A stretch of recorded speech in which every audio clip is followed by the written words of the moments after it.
Hi, today I'm going to show you how to log in and out of your WordPress website and also how to add some images into your media library. So let's start. So type in your domain name up in the browser and right after .com add //wp -admin and press enter.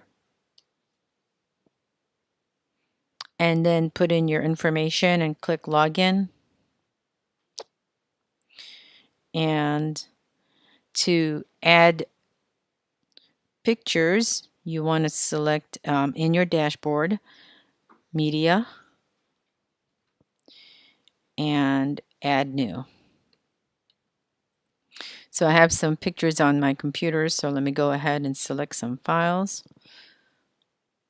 Or come on. And let me go ahead and choose a picture to add in here. Click choose. And it's going to load right here, which it just did. And that's it.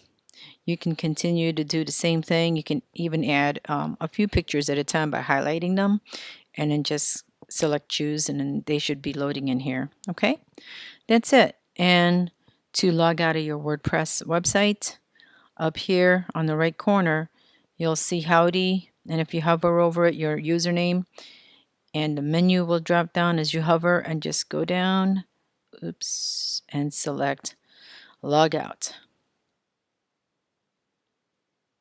And you're all done. That's it. Hope that helped you out. Thanks.